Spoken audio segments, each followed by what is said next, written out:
PM কিষানের টাকা কিভাবে অনলাইনে ফেরত দেবেন? প্রধানমন্ত্রী কিষাণ সম্মান নিধির টাকা আপনি যদি রিফান্ড করতে চান, যে সরকারকে ফেরত দিতে চান, তো সেটা কিভাবে ফেরত দেবেন? তো যিনি পিএম কিষানের টাকা পেতেন তিনি যদি মারা গিয়ে থাকেন, মারা যাওয়ার পরে যদি তার পিএম কিষানের টাকা ঢোকে, বা তিনি যদি সরকারি চাকরি করে থাকেন, এখন পিএম কিষান বন্ধ করতে চাইছেন বা পিএম কিষানের টাকা রিফান্ড করতে চাইছেন, তো সেটা কিভাবে রিফান্ড করবেন সেটাই আজকে এই ভিডিওতে আপনাদেরকে দেখাবো। তো রিফান্ড করার পর আপনাদেরকে কি করতে হবে, কি করলে পিএম কিষানটি বন্ধ হয়ে যাবে সেটিও বিস্তারিত এই ভিডিওতে দেখাবো। আপনারা ভিডিওটি প্রথম থেকে শেষ পর্যন্ত দেখবেন। তো চলুন ভিডিওটি শুরু করি। প্রথমে গুগলে আসবেন, গুগলে এসে লিখবেন ভারত কোষ। ভারত কোষ লিখে এন্টার দেবেন। এই যে bharatkosh.gov.in, এটাই হলো অফিসিয়াল ওয়েবসাইট। এই ভারত কোষ ওয়েবসাইট খুলে গেল। তো এখানে এসে আপনার এই ওয়েবসাইট থেকে আপনাকে পিএম কিষানের টাকা রিফান্ড করতে হবে, সরকারকে ফেরত দিতে হবে। আপনি যে বাড়তি টাকা পেয়েছেন সেই টাকা ফেরত দিতে হবে। এই যে নিচে দেখতে পাচ্ছেন কুইক পেমেন্ট নন রেজিস্টার্ড ইউজার্স, এখানে ক্লিক করবেন। এখানে ক্লিক করার পর আপনার পেমেন্ট পারপোজ, তো এটা যেহেতু একটা কেন্দ্র সরকারের একটা ওয়েবসাইট, এখানে বিভিন্ন বিষয়ে সরকারকে টাকা রিফান্ড করা যায়। তো আপনি কি পারপোজ টাকা রিফান্ড করতে চান সেটি আপনাকে এখান থেকে সিলেক্ট করতে হবে। তো আপনি যেহেতু পিএম কিষান টাকা রিফান্ড করবেন, তো আপনাকে এখান থেকে প্রধানমন্ত্রী কিষাণ সম্মান নিধি যোজনা সিলেক্ট করতে হবে। তো ডিপোজিটার ক্যাটাগরি এটা হবে ইন্ডিভিজুয়াল, আপনারা এখান থেকে ইন্ডিভিজুয়াল সিলেক্ট করবেন। এরপর পারপোজ, আপনি কি পারপোজে টাকা রিফান্ড করতে চান, তো সেটা এখান থেকে সিলেক্ট করতে হবে। এখানে ক্লিক করবেন, ক্লিক করার পর মিনিস্ট্রিতে ক্লিক করবেন। এখানে ক্লিক করে আপনারা এগ্রিকালচার সিলেক্ট করবেন। তো এখান থেকে এগ্রিকালচার সিলেক্ট করলাম। এরপরে পারপোজ, এগ্রিকালচার কোন পারপোজে আপনি সিলেক্ট করতে চান। তো আপনারা যেহেতু পিএম কিষানের টাকা রিফান্ড করবেন, তো এখানে লিখবেন পিএম হাইপেন দেবেন, দিয়ে লিখবেন কিষান। তো নিচে দেখছেন একটা অপশন দিয়ে দেবে refund of amount recovered from farmers under PM Kisan scheme, এটা সিলেক্ট করবেন। সিলেক্ট করার পরে নিচে দেখতে পাচ্ছেন সার্চ, এই সার্চ বাটনে ক্লিক করবেন। তো সার্চ বাটনে ক্লিক করার পর একদম নিচের ঘরে দেখতে পাচ্ছেন একটা পিএম কিষান অপশন একটা এসছে, তো এটা এখান থেকে সিলেক্ট করতে হবে।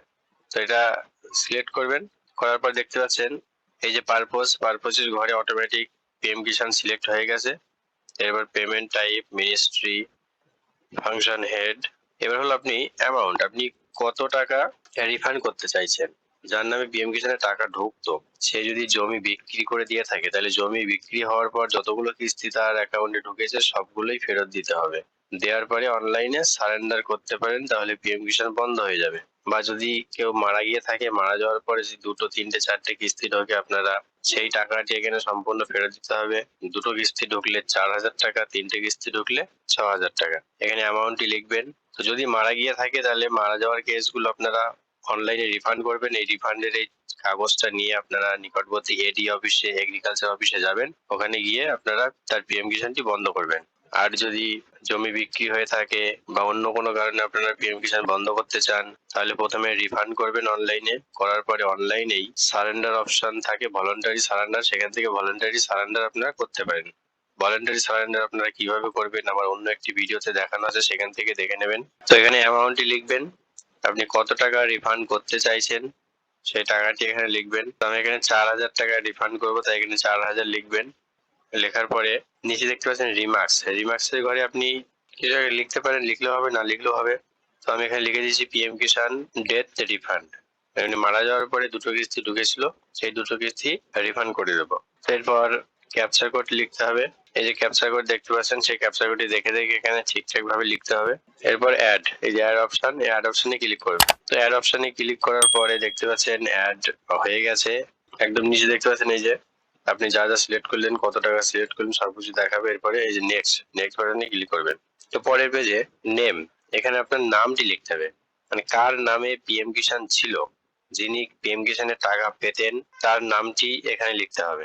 নামের বানানটি ঠিকঠাক ভাবে লিখবেন, আধার কার্ড দেখে দেখে, আধার কার্ডে যা আছে তাই। তো দেখতে পাচ্ছেন একটা নোটিফিকেশন এসছে, please check for the correctness of name and spelling, it will be printed on receipt and challan. আপনারা রিফান্ড করার পরে যে চালানটি বেরোবে সেই চালানে কিন্তু এই নামটি শো করবে, এই জন্য নামটা এবং নামের বানানটা ঠিকঠাক ভাবে দেখে নেবেন। এরপরে অ্যাড্রেস লাইন 1, এখানে ফুল অ্যাড্রেসটি আপনাকে লিখতে হবে। অ্যাড্রেস লাইন 1 এখানে ভিলেজটি লিখবেন। অ্যাড্রেস লাইন 2 তে পোস্ট অফিস লিখবেন।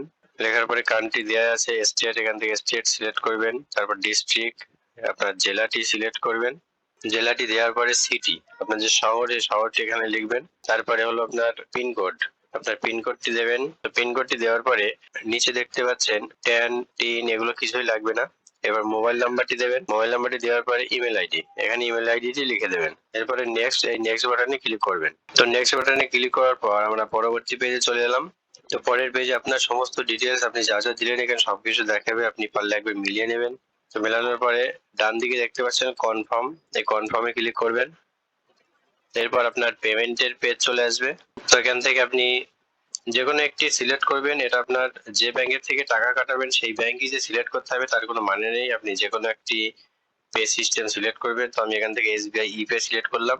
এখান থেকে আপনি net banking, debit card, credit card, UPI বিভিন্ন ট্রানজাকশন করতে পারেন। তো ডেবিট কার্ড মানে এটিএম কার্ড, আমি এটি সিলেক্ট করলাম। তো আমার এটিএম কার্ডটা হলো রুপে এটিএম কার্ড, রুপে সিলেক্ট করলাম। করার পরে নিচে চলে আসবেন, নিচে এসে ক্যাপচার কোডটি লিখবেন। ডান দিকে দেখতে পাচ্ছেন ক্যাপচার কোড। তো ক্যাপচার কোড যদি বুঝতে না পারেন তো যে gate a new capture code ওখানে ক্লিক করবেন। তো ক্যাপচার কোড ঠিকঠাক ভাবে লিখবেন। লেখার পরে এই যে বক্স, এই বক্সে টিক দেবেন। দেওয়ার পরে পে, এই যে পে অপশনে ক্লিক করবেন। তো পে অপশনে ক্লিক করার পর আপনার পেমেন্টের পেজে চলে আসবে। এই যে আমি যেহেতু ডেবিট কার্ড মানে এটিএম কার্ড সিলেক্ট করেছিলাম, তো এখানে আপনার কার্ড নাম্বার, এখানে এটিএম কার্ডের নাম্বারটি লিখবেন, এক্সপায়ারি ডেট লিখবেন, মাস, ইয়ার, আপনার কার্ডে যে নাম আছে সেই নামটি লিখবেন, সিভিভি নাম্বার লিখবেন। এরপরে প্রসিড অপশনে ক্লিক করবেন। তো প্রসিড অপশনে ক্লিক করলে আপনার মোবাইলে একটা ওটিপি যাবে, ওটিপি গেলে ওটিপিটি বসাবেন। এরপরে পেমেন্টটি হয়ে যাবে এবং একটা আপনার চালান দেবে, সেই চালানটি আপনি প্রিন্ট আউট করে রেখে দেবেন। তো এই হলো পিএম কিষানের টাকা রিফান্ড করার পদ্ধতি। তো আপনারা এইভাবেই পিএম কিষানের টাকা রিফান্ড করবেন। তো রিফান্ড করার পরে আপনারা অনলাইন থেকে ভলান্টারি সারেন্ডার করে পিএম কিষান বন্ধ করতে পারেন, বা ওই চালানটি নিয়ে অফিসে গিয়ে আপনারা দেখাতে পারেন। তো কেউ যদি মারা গিয়ে থাকেন তো তার অ্যাকাউন্টে যদি অনেক টাকা থেকে থাকে তো তার পরিবারের লোকেরা সেই টাকা ব্যাংকে তুলতে গেলে ব্যাংক থেকে বলে যে এগ্রিকালচার অফিস থেকে কোনো টাকা ঢুকতো কিনা বা সেগুলো লিখে নিয়ে আসতে। যদি মারা যাওয়ার পরে টাকা ঢুকে থাকে আপনাকে অবশ্যই অনলাইন থেকে রিফান্ড করতে হবে। রিফান্ড করার পরে আপনার অফিসে যেতে হবে, এগ্রিকালচার অফিসে, সেখান থেকে একটা চিঠি করে দেবে। সেই চিঠিটা আপনি ব্যাংকে নিয়ে গিয়ে দেখালে তবেই সেই ব্যাংকের টাকা আপনারা অ্যাকাউন্ট থেকে তুলতে পারবেন। তো এই হলো রিফান্ড সিস্টেম, এইভাবে রিফান্ড করবেন। তো ভিডিওটি ভালো লাগলে আমার চ্যানেলটিকে সাবস্ক্রাইব করবেন।